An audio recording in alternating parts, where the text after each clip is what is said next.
Já jogo para você comentar, Caio, e aí? Tava caducando, né? Era esse o temor ali, né? Que essa emenda, que essa MP caducasse, né? Sim.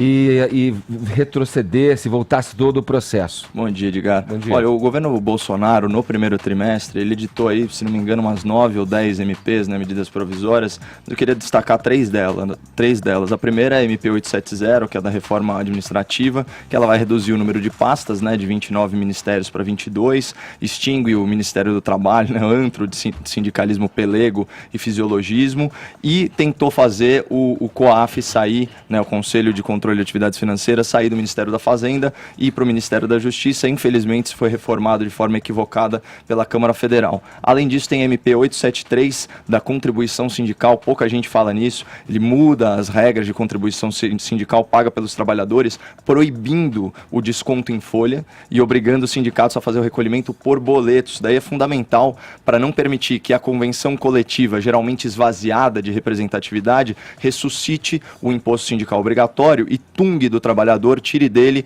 a renda referente a um dia de trabalho por ano. E aí, finalmente, você tem a SMP, que é a 871, que é a antifraude, que faz esse pente fino aí nos benefícios previdenciários pagos pelo INSS, e aí dá umas regras bem mais rígidas para concessão de auxílio-doença, aposentadoria por invalidez, salário-maternidade e, principalmente, auxílio-reclusão, que o ouvinte da PAN vai conhecer aí como bolsa presidiário, como bem colocou aí o senador por São Paulo, Major Olímpio.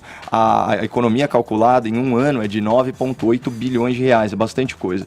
Agora, eu queria falar um pouquinho com o ouvinte da PAN sobre o que é a medida provisória como um instrumento previsto na nossa Constituição, né? Aliás, está tudo elencado no artigo 62 da Constituição, está lá o dispositivo que regulamenta isso. E, inclusive, quais são as limitações. Muita gente acha que o presidente pode sair por aí legislando por MP e não é assim que funciona. Então, direito penal, processo civil, direitos políticos, direitos eleitorais, nada disso é matéria de MP. Bom, o que é importante a gente falar? A medida provisória, ela é reflexo do nosso sistema político presidencialista. Ontem a gente falou aqui sobre parlamentarismo, né? Por quê? A medida provisória, ela compele o Congresso a votar com celeridade, com agilidade, aquelas matérias que o Poder Executivo considera relevante. O que é o Poder Executivo? O governo, o presidente da República, por aí vai.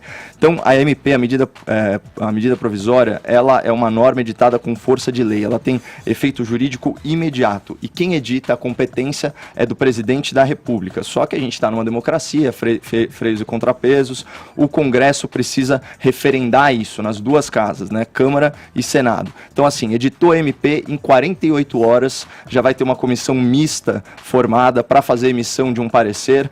São 12 deputados, 12 senadores, depois isso daí vai para votação na Câmara, votado na Câmara, pode ser reformado, pode ser rejeitado, isso vai para o Senado se não for rejeitado. E aqui é importante a gente falar isso, porque essa é uma votação por maioria simples de MP, né? Então o quórum é metade mais um.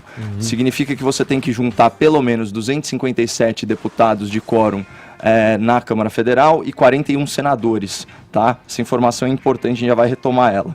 Se você aprova ela total ou parcialmente, ela já se converte em lei ordinária com aquelas modificações propostas pelo Congresso, que podem inclusive ser objeto de veto presidencial, o que costuma ser bem raro. O nome é medida provisória justamente porque provisório é a característica daquilo que não é permanente, que não é definitivo. A vigência de uma MP é de 60 dias e ela é prorrogada automaticamente uma vez só se ela ainda não tiver votada, né? Então, se a votação não for concluída. E se ela não é apreciada em 45 dias da sua publicação, ela sobe de prateleira e passa para regime de urgência. O que significa? Que ela tem preferência sobre todas as outras deliberações legislativas. Então, no jargão político, eles falam que trava a pauta, né? Você só pode votar outros projetos de lei, proposta de emenda à Constituição, etc., se você votar antes a MP tirar da frente a MP que está em regime de urgência. E se não votar, nesses 120 dias, a MP caduca, perde a validade e perde todo o seu efeito jurídico. É um problemão para o Poder Executivo. Era o caso dessa MP, que estava algumas horas de caducar, parece que faltava 3 horas. Coisa pouca. Na risca da linha, né?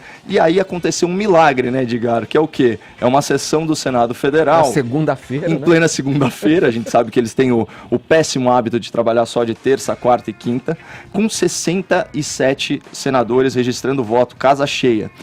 E aí eu fico me perguntando, mas esse governo não era aquele governo que não sabia articular, que não tinha maioria? Os 55 senadores que votaram a favor, isso é superior à maioria qualificada. E aí fica a pergunta, né? O que aconteceu?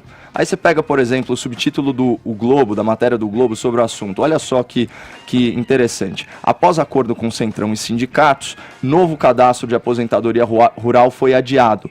Olha o que rolou. Era para o novo sistema de cadastro entrar em 2020.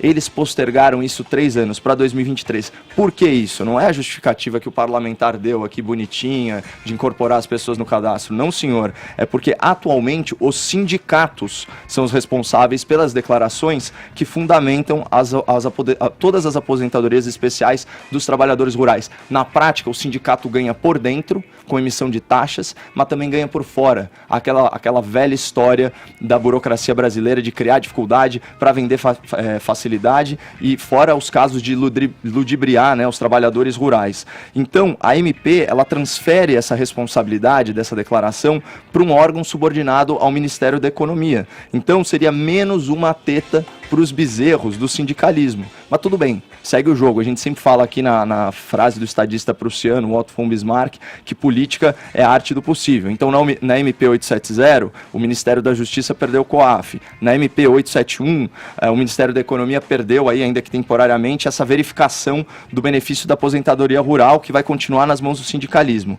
Mas qual que é o denominador comum aqui dessa história? Isso é a prova de que o Centrão não opera por interesse público, mas ainda assim é possível dar um pouquinho de lama, Edgar, para eles chafurdarem, para eles se refestelarem, enquanto o Brasil avança aos pouquinhos. Então fica aí o desejo que essas criaturas aí do pântano aproveitem bem as migalhas e os restos que nós ainda somos obrigados a dar para eles.